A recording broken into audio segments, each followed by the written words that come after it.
Hello there YouTube, I am Wheelchair21 and on today's rolling review we will be looking at the Tamashii Web Shop release of Figuarts Kamen Rider Chaser from Kamen Rider Drive, who is the third rider of the series, as well as a former Roidmude. He is Prototype 000 Chase.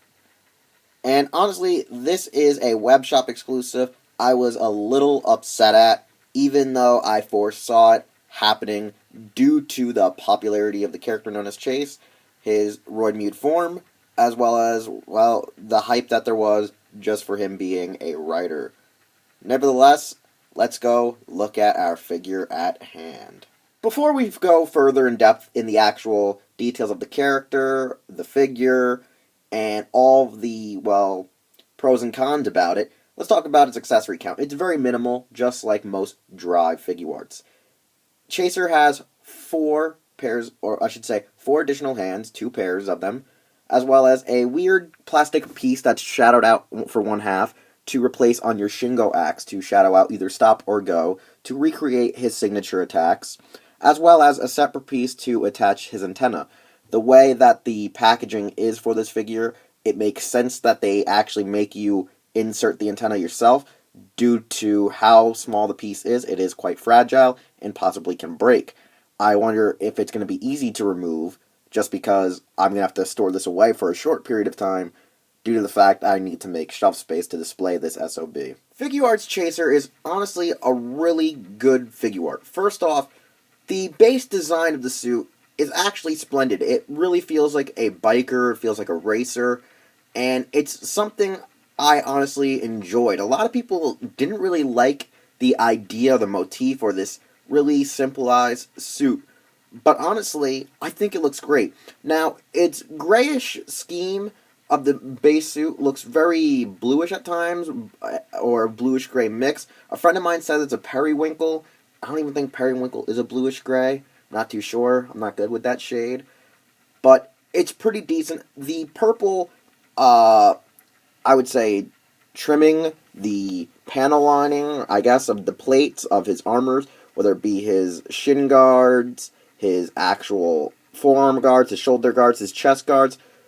Freaking beautiful. I just love how the overall colors work together. The scheme is just great and decent.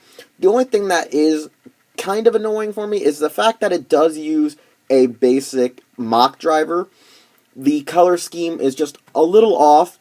I would have liked if, when it came to Chase's mock driver, his would have been repainted purple after its initial release, so it would better go with the suit, go with the design, match the look and scheme of who he is, and I feel like the blue kind of throws it off.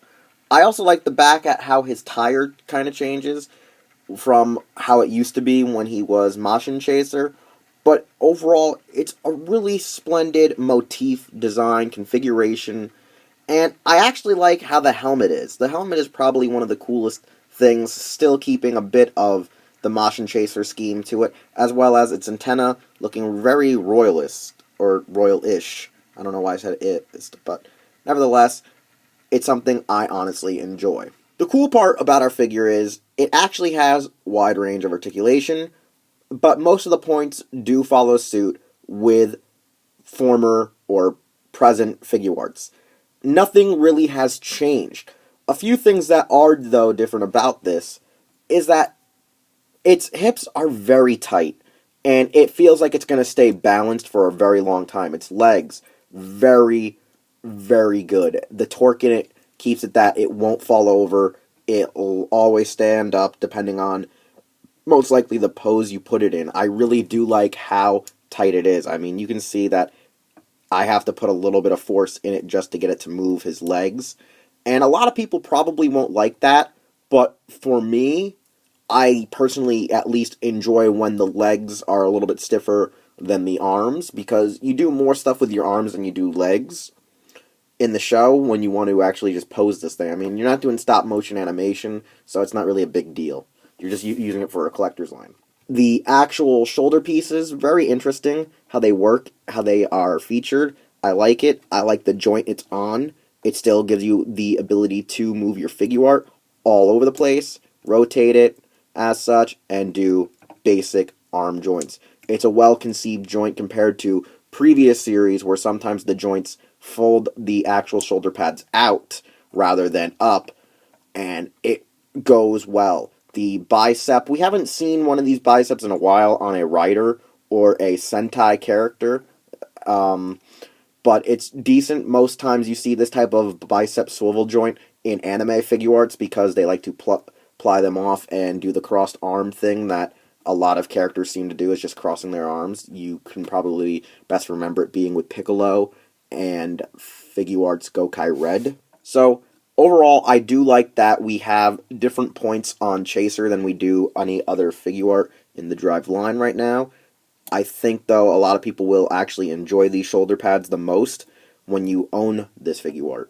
Honestly, it captures what Chase does, what he is, what he looks like, and everything you need to have a perfect figure. Honestly, it's something people that will want to run out and get and throw their money at. This is probably one of the better web shop exclusives we've had for the entire Drive line. Since its accessory count is very minimal, all you really have is the Shingo EX, where if you can actually pry this piece off, which I really don't recommend. I mean, it says you can do it, it says it can do it, it's known to do it. My issue is it's just too tight, and I don't want to damage it, I don't want to chip the paint, I don't want to chip any of the plastic off, so I gotta just leave it like it is. The thing, though, about it is, you can remove, like I said, these plastic pieces in here that go over stop and go to shadow it out, so only one light is featured on the axe at a time. Personally, I like the fact that they gave you the ability to change the plastic piece to have one shadowed out. I just don't like the way that you actually have to transfer. When I took out the axe, I thought it was an easy just you pull off or you pry off, because you see like where the plastic is creased somewhere in here. It's hard to see since it's pure black plastic, but it's actually harder. I tried to take a small screwdriver to pry it up. I couldn't even get a screwdriver head in there to release it. So if I'm doing something wrong, hopefully someone can tell me what's the best way to get this little sucker off so I can recreate it. But honestly, I don't recommend it because you could break it, as well as when you want to remove your actual signal bike from the mock driver to put it into your slot. It says it's delicate, it's fragile, don't do it, you might break it. So I don't do it. I don't do it. I don't see the need for it because I'm afraid I'll also lose the piece. So that's probably the hardest thing about these figures, their weapons and accessories, is you can lose them easily. And that's probably the con to all collectors' items, honestly. It's evaluation time, and this is where we wrap up the epic conclusion of Chase and his story and his, well, products in the toy line. And sadly, I must say, Tamashii Nations, Bandai, kicked us in the balls. This is truly a Figuart that you gotta get, even though it's premium web shop exclusive. But I can say they did kind of cut us a deal. They gave us Motion Chaser at retail. They even gave us the bike at retail. Just Kamen Rider Chaser is exclusive, just like the Motion Chaser effects set. So, out of the 4 pieces to complete this tandem, even though I only have 3 on screen, and I only own 3 out of the 4, it's one of those ones where they kind of gave you a deal. So, you get 2 at retail, 2 exclusives, and you only really need 3 to complete the set. Sad part is, Motion Chaser, even though I say this is the one exclusive that you have to get compared to previous Figuarts that I've purchased and said it's not really a must, this one is. The bad part is the price is going up there. It was only about $4,000 to $5,000 if you actually got it in Japan. If you lived locally in Japan, through middlemans, it's about $5,000 to $6,000.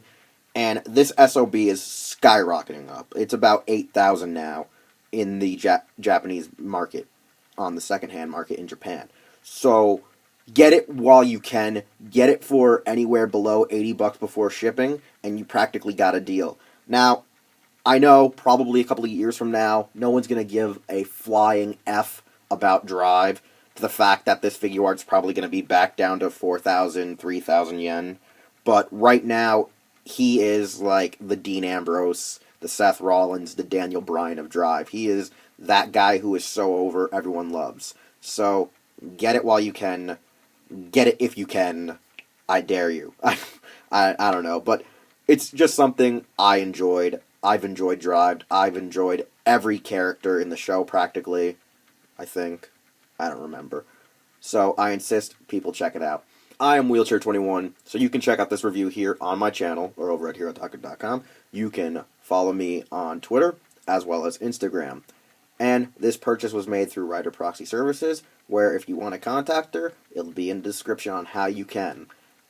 Nevertheless, this has been Figuarts Kamen Rider Chaser. It's a must-buy for most. And I'll see you next time with Dragon Ball Z Resurrection F Shoto figures.